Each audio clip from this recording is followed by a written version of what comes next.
Welcome back. Today we're going to talk about restriction. What a topic.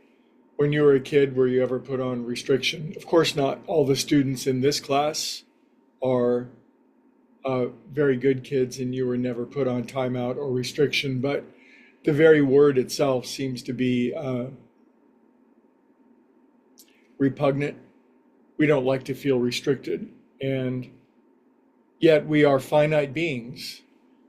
Really, we're finite beings? It seems like, Greg, you speak so frequently that we're infinite spiritual beings. Well, yeah, we're that too, but in terms of our present moment experience, am I infinite consciousness right now? No, I am not. And it's amusing to think such a thing. Will I be one day?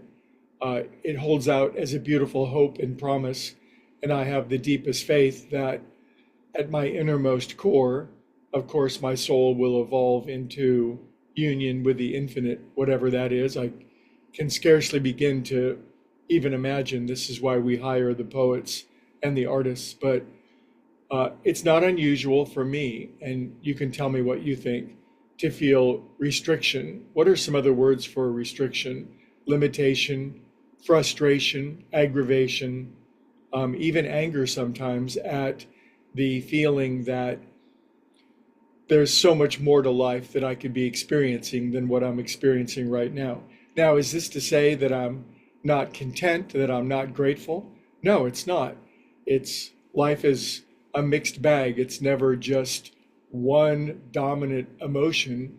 It seems to be a palette, doesn't it? But there are times when there's definitely a feeling of restriction in terms of my life could be so much bigger, brighter, bolder, larger than what it is.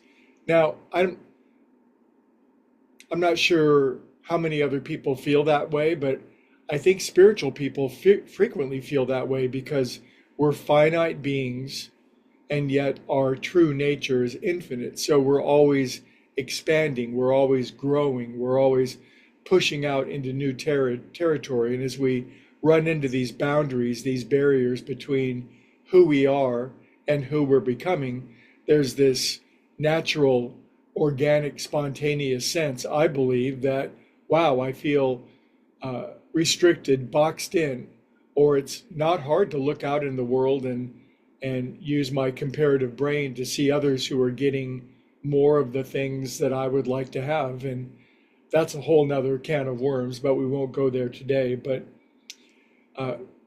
anytime we're feeling, where might we feel restricted? We might feel restricted in finance. We might feel restricted in romance. We might feel restricted in health. We might feel restricted in self-expression. We might feel restricted in terms of meaning and purpose. We might feel restricted in terms of logistics, our ability to move freely and easily on the planet. But these restrictions, to me, while they certainly may be negative in the moment, they really are a great promise, and they're the reminder that we are finite beings growing into the infinite, and feeling restricted in and of itself is not a bad thing if it's put to good use, meaning that our desire for more leads to more and more seeking of, well, a lot of us have sought in a lot of very interesting ways to feel more, to feel better, to feel more alive. Some of those seekings have been incredibly positive.